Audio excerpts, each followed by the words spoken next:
నమస్తే నాగేశ్వర్ కార్యక్రమానికి స్వాగతం. నేను రవిశంకర్ వెళ్ళ ప్రొఫెసర్ గారు మనతో జాయిన్ అయ్యారు. నమస్తే నాగేశ్వర్ గారు. ఇతర దేశాల అంతర్గత వ్యవహారాల్లో తలదూర్చి జోక్యం చేసుకునే అమెరికా తాజాగా ఒక ప్రకటన చేసింది సార్. ఆ దేశ నూతన అధ్యక్షుడు ట్రంప్ గాజా స్ట్రిప్ని స్వాధీనం చేసుకుంటాం, అక్కడ అభివృద్ధి చేస్తాము అని చెప్పి ప్రకటించారు. అండ్ రీసెంట్గానే కాల్పుల విరమణ ఒప్పందం కుదిరింది కదా సార్, హమాస్కి ఇజ్రాయిల్కి మధ్య. లక్షలాది మంది పాలస్తీనీయులు గాజాకి తిరిగి వెళుతోన్న పరిస్థితి. ఈ నేపథ్యంలో ట్రంప్ చేసిన ఈ వివాదాస్పద వ్యాఖ్యల మీద మీ కామెంట్. అంటే గాజాకు తిరిగి వెళ్ళడం కాదు, గాజాలోని ఒక ప్రాంతం నుంచి నిరాశ్రయులైన గాజన్లు తిరిగి తమ ఇళ్ళకు వెళ్తున్నారు. అంటే వాళ్ళు గాజాలోనే ఉన్నారు, కానీ ఇజ్రాయెల్ దాడుల వల్ల చిందరవందరయ్యారు. సో మళ్ళీ they are returning back to homes.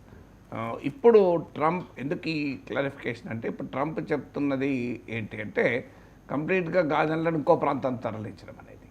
ఇప్పుడు ఈ యుద్ధం ఇంత భయంకరమైన యుద్ధం జరిగి 40,000 మంది పైగా చనిపోయినా గాజన్లు తమ గాజా ప్రాంతాన్ని వీడెక్కడికి వెళ్ళలే. అక్కడే ఇటు నుంచి అటు అటు నుంచి ఇటు వాళ్ళు తిప్పబడ్డారు, మార్చబడ్డారు, నిరాశ్రయులయ్యారు. కానీ ఇప్పుడు ట్రంప్ చేస్తున్న ప్రతిపాదన ఏంటంటే గాజా ప్రాంతం నుంచి గాజా ప్రజల్నే తరలించడం. సో ప్రజల్ని తరలించడం అనేది ఇంతవరకు ఎప్పుడు జరగలేదు. గాజా ప్రాంతం నుంచి పాలస్తీనా ప్రాంతాల నుంచి పాలస్తీనీయులను తరిమి కొట్టడం, వాళ్ళు జోర్డాన్లోను, ఈజిప్ట్లోను, ఇతర చోట్ల నిరాశ్రయులుగా ఆల్రెడీ ఉన్నారు. ఇప్పుడు మిగిలిన వారు ఎక్కడున్నారంటే వెస్ట్ బ్యాంక్, పశ్చిమ ఘట్టు అంటారు, వెస్ట్ బ్యాంక్లో ఉన్నారు. అక్కడ పాలస్తీనియన్ అథారిటీ నాయకత్వంలో ప్రభుత్వం ఉంది. ఇక ఈ గాజా ప్రాంతంలో ఉన్నారు. చాలా చిన్న ప్రాంతం అది. ఈ గాజా ప్రాంతంలో హమాస్ ఇప్పటిదాకా అధికారంలో ఉంది. ఇక మిగిలిన పాలస్తీనా ప్రజలు తునీషియాలో, ముందు తునీషియా లెబనాన్ తరిమివేయబడ్డారు, అక్కడి నుంచి తునీషియాకి వెళ్ళారు, జోర్డన్లో ఉన్నారు, ఈజిప్ట్లో ఉన్నారు. ఇప్పుడు ఒక జోర్డన్లోనే సుమారు 30 లక్షల మంది పాలస్తీనా ప్రజలు ఉన్నారు. సో ఇప్పటి వరకు ప్రపంచం చెప్తూ వచ్చింది, యునైటెడ్ నేషన్ చెప్పింది, అమెరికా కూడా చెప్పింది ఏంటంటే ఈ వెస్ట్ బ్యాంక్లో ఉన్న పాలస్తీనా ప్రజలు, మీకు గాజాలో ఉన్న పాలస్తీనా ప్రజలు, ఈస్ట్ జెరూసలంలో కూడా పాలస్తీనీయులు ఉన్నారు. అది వర్చువల్లీ ఇజ్రాయెల్ కంట్రోల్లో ఉంది. వీరు కాక జోర్డాన్లోను, అలాగే ఇతర ప్రాంతాలు ఈజిప్ట్లోను తలదాచుకుంటున్న పాలస్తీనా ప్రజలు, వీళ్ళందరినీ చెట్టుకోరు పుట్టకోరుగా ఉన్న పాలస్తీనా ప్రజలందరినీ వారి ఒక భూభాగాన్ని ఇచ్చి వారిని ఒక దేశంగా ఏర్పాటు చేయడం, తూర్పు జెరూసలం రాజధానిగా ఒక పాలస్తీనా దేశం ఏర్పాటు కావడం. ఆల్రెడీ యూదులకు ఇజ్రాయెల్ దేశం ఉంది, అరబులకు పాలస్తీనా దేశం ఉంటుంది. ఇది యునైటెడ్ నేషన్ చెప్తున్న 2 స్టేట్ సొల్యూషన్, అంటే 2 దేశాల పరిష్కారం. అమెరికా కూడా అధికారికంగా చెప్తుంది ఇదే, భారతదేశం కూడా చెప్తుంది ఇదే. ఇప్పుడు ట్రంప్ ప్రతిపాదన ఏంటంటే, ట్రంప్ ప్రతిపాదనలో 3 అంశాలు చెప్పారు. ఒకటి, గాజా నుంచి ప్రజలందరినీ ఖాళీ చేయించడం. 2, గాజాలో ఉన్న శిథిలాలన్నింటినీ తొలగించడం, ఇంకేదైనా మిగిలి ఉన్న నిర్మాణాలన్నింటినీ కూల్చేయడం, టోటల్గా డిమాలిష్ చేయడం. 3వది ఏంటి అంటే అక్కడ కొత్త కొత్త భవనాలు కట్టడం. ఈ 3 ప్రపోజల్ చేస్తున్నాడు. ఇది ఎట్లా మీకు కరెక్ట్గా, ట్రంప్ అనేది రియల్ ఎస్టేట్ వ్యాపారి. ట్రంప్ టవర్స్ అని చెప్పి అంతటా ఉంటుంది. భారతదేశంలో కూడా చాలా చోట్ల ట్రంప్ టవర్స్ ఉన్నాయి. సో సరిగ్గా అమెరికా ప్రెసిడెంట్లా మాట్లాడుతున్నాడు, రియల్ ఎస్టేట్ అతనిలాగా మాట్లాడుతున్నాడు. అలా వాడిన పదం కూడా లెవలింగ్ చేస్తాం. ఇదేంటి రియల్ ఎస్టేట్ లాంగ్వేజ్ అంటే, ఉదాహరణకు మీకు ఒక ల్యాండ్ కనుక కొన్నారనుకోండి, దాన్ని ముందేం చేస్తారు, ఆ ల్యాండ్ను స్వాధీనం చేసుకుంటారు. ఆ ల్యాండ్లో ఎవరైనా గుడిసె వేసుకొని ఉన్నారా, లేదంటే ఒక చిన్న రేకుల షెడ్ ఉందా, ఎవరన్నా ఏదైనా కట్టి ఉందా, ఏదైనా గోడం లాంటిది ఏమైనా ఉందా, అవన్నీ క్లీన్ చేసేస్తారు, అందరితో సెటిల్ చేసుకుంటారు. తర్వాత ఒకసారి జేసీబీ పంపుతారు, మొత్తం లెవెలింగ్ చేస్తారు, చెట్లు చెదారము పుట్ట అన్నీ తీసి పడేస్తారు, ల్యాండ్ని ఈక్వలైజ్ చేస్తారు. తర్వాత అక్కడ కొత్త భవనాలు కడతారు. సరిగ్గా అదే చేస్తున్నాడు ట్రంప్ ఇక్కడ. అయితే సమస్య ఏంటంటే, ఒక real estate piece of land వేరు, ఒక దేశం వేరు. ఒక దేశ ప్రజలందరినీ నువ్వు వెళ్ళిపోండి, మేము మొత్తం క్లీన్ చేసి మళ్ళీ బిల్డింగ్లు కడతామంటే, ఇప్పుడు గాజాలో 20 లక్షల మంది ప్రజలు ఉంటారు, వాళ్ళు ఎక్కడికి పోవాలి? ఇప్పుడు ట్రంప్ ఒక ప్రతిపాదన అంటే ఇండోనేషియాకి పంపిస్తారు. ఎక్కడ ఇండోనేషియా ఎక్కడుంది, గాజా ఎక్కడుంది?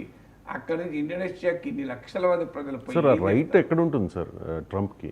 ఏమండి రైట్ ఎక్కడ ఉంటుంది? అది కూడా వస్తాను నేను. మీకు 20 లక్షల మంది ప్రజల్ని ఇండోనేషియా పంపడం ఏంటి, అక్కడ వాళ్ళు ఎలా, వాళ్ళ డబ్బులు ఏంటి, వాళ్ళ ఎకానమీ ఏంటి, వాళ్ళు ఎట్లా బతుకుతారు అంటే వాళ్ళని కాందిశిక్ లాగా టెంట్లు వేసి వాళ్ళకు నిరాశ్రయులుగా టెంట్లలో కాందిశిక్, ఇప్పుడు మనకి ఎప్పుడైనా యుద్ధం జరిగినప్పుడు వచ్చి కాందిశిక్ లాగా ఉంటారు చూడండి, అట్లాంటి టెంట్లలోనో లేకుంటే చిన్న చిన్న ఇల్లు కట్టేసి అలా ఉంచుతారా?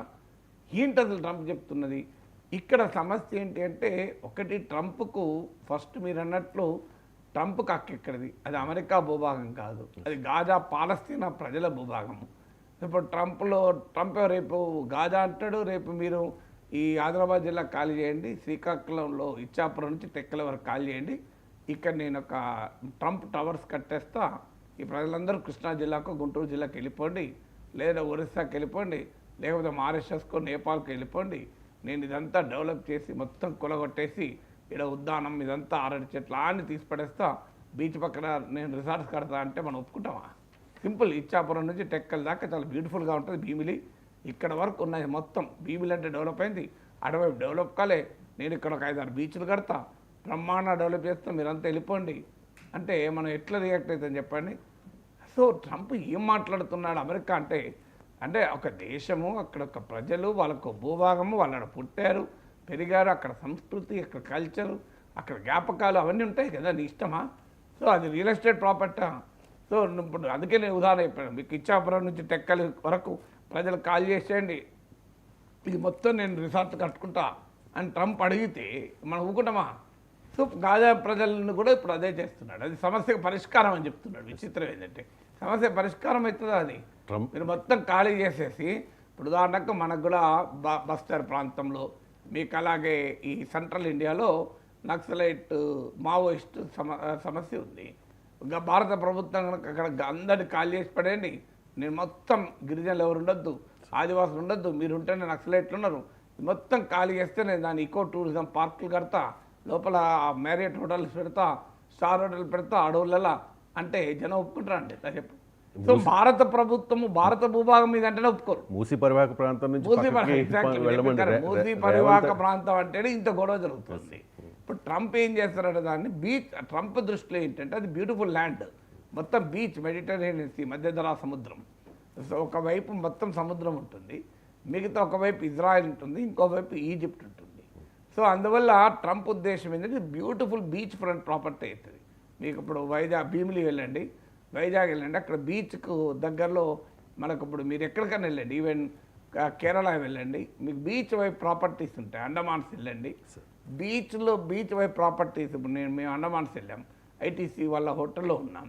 సో వెల్కమ్ గ్రూప్ ఆఫ్ హోటల్స్లో ఉన్నాం, కరెక్ట్గా రోడ్డుకి అటు సైడ్ బీచ్. ఎంత బ్యూటిఫుల్గా ఉంటుందంటే నువ్వు బయట బాల్కనీలో ముందర నిలబడి చూస్తే ఎదురుగా బ్రహ్మాండమైన అందమైన బీచ్. సో దాన్ని అంటే మీకు బీచ్ ప్రాపర్టీ ఇప్పుడు చేయదలుచుకున్నది ఏంటంటే దాన్ని ఒక బ్యూటిఫుల్ రిసార్ట్ ప్లేస్గా మారుస్తా అని గాజాను. సో ఎక్కడికి పోతున్నావు? రిసార్ట్ అవుతుంది కావచ్చు కరెక్టే, కానీ 20 లక్షల మంది గాజాన్ ప్రజల జీవితాలను నువ్వు ఏం చేయబోతున్నావు? అందుకే దీనివల్ల సమస్య ఏంటి? ఇప్పుడు మొదలు సమస్య ఏంటి? దీన్ని అందరూ తిరస్కరించారు, అది కూడా చెప్తాను. సమస్య ఏంటి అంటే, ఒకటి ఇప్పటికీ హమాస్కు ఇజ్రాయెల్కు మధ్య కాల్పుల విరమణ ఒప్పందం మాత్రమే కుదిరింది, శాంతి ఒప్పందం కుదరలేదు. శాంతి ఒప్పందం, ఈ కాల్పుల విరమణ ఒప్పందం అయిపోయాక కాల్పుల విరమణ ఒప్పందంలో భాగంగా ఇజ్రాయెల్ ఖైదీల్ని హమాస్ విడుదల చేస్తున్న కొద్దీ పాలస్తీనా ప్రిజనర్స్ను ఇజ్రాయెల్ విడుదల చేస్తుంది. ఇది కూడా పీరియాడిక్గా వాళ్ళొక 5 ఖైదీలు విడుదల చేస్తే ఇజ్రాయెల్ ఒక 100 మందో 50 మందో పాలస్తీనా ప్రిజనర్స్, పొలిటికల్ ప్రిజనర్స్ను విడుదల చేస్తుంది. ఇది అయ్యాక ఇది ఒక 6 వీక్ ప్రాసెస్. ఈ 6 వీక్స్లో ఫైనల్గా ఒక సొల్యూషన్ కొరకు ఒక ఒప్పందం కుదరాలి. ఇప్పుడు ట్రంప్ ఈ సమయంలో ఈ ప్రకటన చేశాడు. ఇక హమాస్ వాళ్ళు దేని కొరకు చర్చించాలి? ఇప్పుడు కాల్పుల విరమణ జరిగి ఒక పరిష్కారం దిశగా సంధి చర్చలు జరిగి ఒప్పందం కుదరాల్సిన సమయంలో హమాస్కు ట్రంప్ ఇస్తున్న ఆఫర్ ఏంటి? మీరు అంతా వెళ్ళిపోండి, మొత్తం మీ ఇల్లు కాల్ చేయండి, మీ ల్యాండ్ కాల్ చేయండి, మీ దేశం వదిలేయండి, నేను ఇక్కడ బీచ్ ఫ్రంట్ ప్రాపర్టీ కట్టుకుంటాను, బ్యూటిఫుల్గా టూరిజం ప్రాజెక్ట్ పెట్టుకుంటా అని అంటే హమాస్ చర్చలో పాల్గొంటుంది ఎక్కడైనా. సో మొదలు ఆల్రెడీ హమాస్కు ఇజ్రాయెల్కు మధ్య కుదిరిన ఈ వెరీ ఫ్రెజైల్ సీజ్ ఫైర్ అగ్రిమెంట్ను దెబ్బతీస్తుంది. అంటే ఇక హమాస్ మళ్ళీ ఇంకో మార్గం లేదు, దానికి చర్చలకు అవకాశమే లేదు, మళ్ళీ ఆయుధాలు పట్టుకోవాల్సిందే. నన్ను మొత్తాన్ని ఖాళీ చేస్తాను, వాడు ఆయుధాలు పట్టుకోకపోతే ఏముంటుంది? ఇప్పుడు మీరు మావోయిస్టులతో చర్చలు అంటారు, మీరు మొత్తం ఖాళీ చేయండి, మేము బస్తారు, ఒరిస్సా, ఆంధ్ర ఒరిస్సా బార్డరు, ఛత్తీస్గఢ్, గచ్చిరోలి మొత్తం ఈకో టూరిజం ప్రాజెక్ట్ చేస్తే మీరు ఖాళీ చేయండి, ఆదివాసులు ఖాళీ చేయండి, గిరిజనులు వెళ్ళిపోండి, ఎవ్వరున్నది అక్కడ అన్నాం అనుకోండి, చర్చలకు వస్తారు ఎవరన్నా. ఇది మన దేశంలో మన ప్రజలతో మాట్లాడడానికి ఒప్పుకోరు. అలాంటిది అమెరికా ఎవరి మధ్యలో గాజా ప్రజలతో చెప్తే ఇప్పుడు ఖచ్చితంగా హమస్ ఇజ్రాయెల్తో చర్చలు ఆపేస్తుంది. దీంతో హమస్ ఇజ్రాయెల్ ఒప్పందం సాధ్యం కాదు, మొదటి సమస్య. రెండవది అరబ్ ఇజ్రాయెల్ నార్మలైజేషన్ ప్రాసెస్. వాస్తవంగా హమస్ దాడికి ముందు Saudi Arabia, Israel normalization talks మొదలుపెట్టాయి. అంటే మీకు అమెరికా ఒత్తిడి మేరకు, జోక్యం మేరకు అనేక అరబ్ దేశాలు ఇజ్రాయెల్తో శాంతి ఒప్పందాలు కుదుర్చుకున్నాయి. క్యాంప్ డేవిడ్ అగ్రిమెంట్ అని, అబ్రహాం ఎక్కార్డ్ అని. ఇందులో భాగంగా Egypt, మొరాక్కో, Bahrain, United Arab Emirates ఇలా కొన్ని దేశాలు ఆల్రెడీ ఇజ్రాయెల్తో ఒప్పందాలు చేసుకున్నాయి. ఇక కీలకమైన అరబ్ దేశము ఒప్పందం చేసుకున్న దేశం సౌదీ అరేబియా. ఇరాన్ ఎలాగూ అసలు చేసుకునే ప్రసక్తి లేదంటున్నా, ఎందుకంటే ఇరాన్ అమెరికా మిత్ర దేశం కాదు కనుక, అమెరికా ఒత్తిడి ఆ దేశం పైన పెట్టలేదు కనుక వాళ్ళు చేసుకోలేదు. సౌదీ అరేబియాకు ఇజ్రాయెల్కు మధ్య నార్మలైజేషన్ టాక్ జరుగుతున్న సమయంలో ఈ పాలస్తీన్ హమస్ వాళ్ళు అటాక్ చేశారు. నేను హమస్ పైన అటాక్ పైన మొదట్లో విశ్లేషించినప్పుడు క్లియర్గా చెప్పాను. వన్ ఆఫ్ ద ఆబ్జెక్టివ్స్ ఏంటి హమస్ అటాక్ చేయడానికి, సౌదీ ఇజ్రాయెల్ మధ్య పాలస్తీనా సమస్యను పక్కకు పెట్టి సౌదీ అరేబియా ఇజ్రాయెల్ కనుక ఒప్పందం కుదుర్చుకుంటే పాలస్తీనా సమస్య శాశ్వతంగా వెనక్కిపోతుంది. ఇది హమస్ అంగీకరించలేదు. అది ఒక ముఖ్య కారణం దాడికి.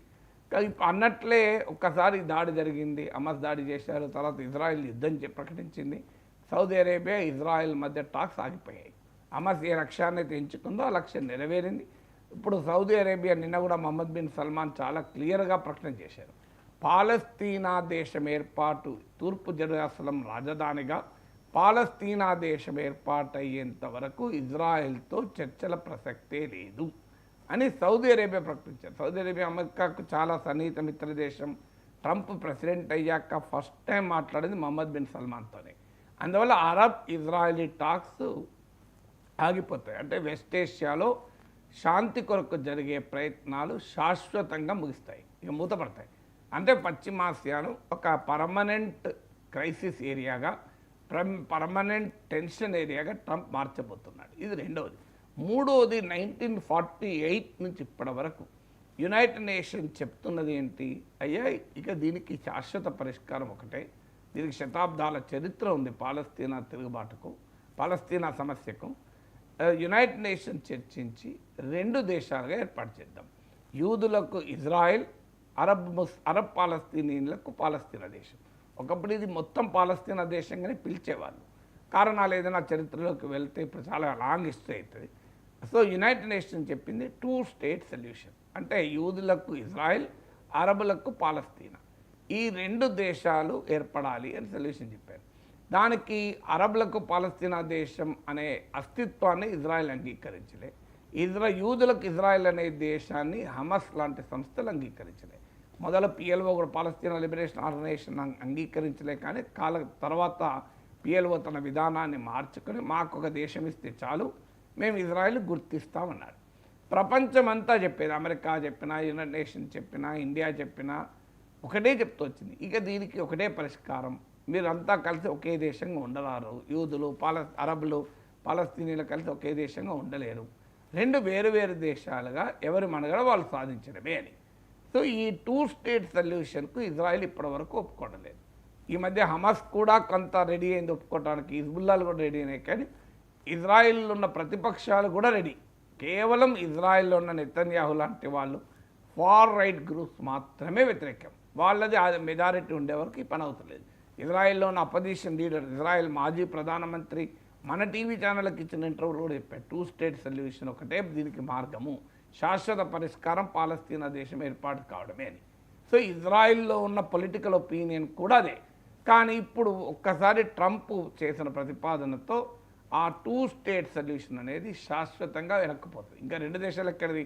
గాజా రియల్ ఎస్టేట్ ప్రాపర్టీగా మారుస్తా అన్న తర్వాత పాలస్తీనా ప్రజల దేశం ఎక్కడిది అందువల్ల చరిత్రలో పాలస్తీనా ప్రజలకు ఒక దేశములు ఏర్పడకుండా ఈ సమస్య శాశ్వత పరిష్కారం కానే కాదు. దానికి ఇప్పుడు మరి ట్రంప్ చేస్తున్నది ఏంటి? ఈ సమస్యను శాశ్వతంగా పరిష్కరించకపోగా దీన్ని ఒక శాశ్వత సమస్యగా మారుస్తున్నాడు. పర్మనెంట్ సొల్యూషన్ కాదు, పర్మనెంట్ ప్రాబ్లంను క్రియేట్ చేస్తున్నాడు. పర్మనెంట్ ప్రాబ్లంను క్రియేట్ చేసి భవిష్యత్ తరాలకు కూడా పాలస్తీనా అనే యొక్క సమస్యను అపరిష్కృతంగా ఉంచి ఉద్రిక్తతలకు కారణమైన ఒక వారసత్వాన్ని ట్రంప్ ఇవ్వదలుచుకున్నాడు. ఈ 3 రకాల పరిణామాలు ఉంటాయి. కాల్పుల విరమణ చర్చలు ఆగిపోతాయి, అరబ్ ఇజ్రాయలీ నార్మలైజేషన్ టాక్స్ ఆగిపోతాయి, సౌదీ అరేబియా ఇజ్రాయెల్ మధ్య. మూడోది 2 స్టేట్ సొల్యూషన్ అనేది శాశ్వతంగా వెనక్కిపోయి సమస్య శాశ్వత పరిష్కారం కొరకు ప్రపంచం ఎదురు చూస్తుంటే ట్రంప్ దాన్ని శాశ్వత సమస్యగా పర్మనెంట్ సొల్యూషన్ కావాలని అందరూ అంటుంటే వీడు పర్మనెంట్ ప్రాబ్లం క్రియేట్ చేస్తారు. ఇక మీకు రియాక్ట్ అయింది, మీరు అది కూడా చెప్తాను, తర్వాత మీ క్వశ్చన్కి ఆన్సర్ చేస్తాను. తర్వాత ఏంటి అంటే ఇక దీన్ని ఎవరు యాక్సెప్ట్ చేస్తున్నారు? మీరు లెక్క తీస్తే సౌదీ అరేబియా కంప్లీట్గా రిజెక్ట్ చేసింది. ఇది నాన్సెన్స్, ఇదేం ఐడియా, పాలస్తీనా దేశము అనేది ఏర్పడకుండా ఇంకా ఏ పరిష్కారానికి మేము సిద్ధంగా లేము, పాలస్తీనా దేశం ఏర్పడేంత వరకు ఇజ్రాయెల్తో సాధారణ సంబంధాల ప్రసక్తే లేదు అని ఈజిప్ట్ ప్రకటించింది. జోర్డాన్ ఎట్టి పరిస్థితుల్లో దీన్ని ఒప్పుకోము, గాజా నుంచి పాలస్తీనాలను తొలగింపుడు జోర్డాన్ ఏ రకంగానే ప్రతిఘటిస్తుంది. జోర్డాన్ ఇది అమెరికన్ మిత్రదేశం, ఎలా సౌదీ అరేబియా అమెరికా మిత్రదేశం. ఇరాన్ ఎలాగూ వ్యతిరేకిస్తుంది, రష్యా చైనా వ్యతిరేకించింది, ఆఖరికి యూరోపియన్ దేశాలైన ఫ్రాన్స్ జర్మనీ స్పెయిన్ చాలా తీవ్రంగా ఖండించాయి. ఒక్కరు సపోర్ట్ చేశారు, బెంజమిన్ నెతన్యాహు. ఎందుకంటే నెతన్యాహుకి ఇది 2 రకాల లాభం. ఒకటి, ఆయన ట్రంప్ ఒత్తిడితో కాల్పుల విరమణకు ఒప్పుకున్నాడు. అట్లా ఆ నెతన్యాహు కూటమిలో భాగస్వాములైన అతివాద పార్టీలు ఫార్ రైట్ గ్రూప్స్ అన్నీ వ్యతిరేకిస్తున్నాయి. ట్రంప్కు లొంగిపోయినావు, అమెరికా ఒత్తిడికి తల వంచినావు, అసలు నీ యుద్ధ లక్ష్యాలు ఏం సాధించినావు, హమాస్ పోయిందా, మరి ఎందుకు ఒప్పందం కుదుర్చుకున్నావు అని నెతన్యాహును మిత్రపక్షాలు ఫుట్బాల్ ఆడుతున్నాయి. సో అందువల్ల ఇప్పుడు ఆ ఫార్ రైట్ గ్రూప్స్కు బాగా రుచిస్తుంది. గాజా నుంచి ప్రజలందరినీ తొలగిస్తా అంటే ఇక ఇజ్రాయెల్కి అంతకన్నా ఎక్కువ ఆనందం ఉంటుందా? అందువల్ల ఒక్క బెంజమిన్ నెతన్యాహు మినహా ఇంకా ఎవ్వరు కూడా ప్రపంచంలో దీన్ని నశిస్తలేదు. అందువల్ల ట్రంప్కు దేశం వేరు, రియల్ ఎస్టేట్ ప్రాపర్టీ వేరు అనే యొక్క ఇంగిత జ్ఞానం కూడా లేకపోతే, కనీసమైన వివేకం కూడా ఒక దేశాన్ని పాలించే అధ్యక్షునికి రియల్ ఎస్టేట్ ప్రాపర్టీ నేషన్ ఈ 2 ఒకటే అనుకుంటే ఇట్లా దేశం అంటే మట్టి కాదే, దేశం అంటే మనుషులే అని మహాకవి గురజాడ అన్నది మరి ట్రాన్స్లేట్ చేస్తేనే ట్రంప్కి చెప్పాలి. సో ఏమనుకుంటున్నాడు, దేశం అంటే ఒక ల్యాండా, ఒక పీస్ ఆఫ్ ల్యాండా దేశం అంటే? దేశం అంటే ప్రజలు కదా, మొత్తం ఆ ల్యాండ్ అంతా real estate beach front property resort చేస్తా అంటే అంతకన్నా దుర్మార్గం ఇంకోటి ఉంటుందా? అంటే అమెరికాకు ఇజ్రాయెల్ ఫ్రెండ్లీ నేషన్ కదా సార్. సో ఇజ్రాయెల్కి ఆ ఇంట్రెస్ట్ ఉండొచ్చు, దీని వెనుక ట్రంప్కున్న ఇంట్రెస్ట్ ఏంటి? ట్రంప్కున్న ఇంట్రెస్ట్ ఇజ్రాయెల్ సపోర్ట్ చేయడమే. శాశ్వతంగా ఇజ్రాయెల్ను ఒక బలమైన వెస్ట్ ఏషియాలో తమ వ్యూహాత్మక స్ట్రాటజిక్ ఎకనామిక్ పొలిటికల్ డిప్లొమాటిక్ అన్ని రకాల ప్రయోజనాలను కాపాడే దేశం ఇజ్రాయెల్. సో అందువల్ల ఇజ్రాయెల్ను బలోపేతమైన దేశంగా చేయడం. సో పాలస్తీనీలను అక్కడి నుంచి ఖాళీ చేస్తే ఇజ్రాయెల్కి తిరిగే ఉండదు కదా.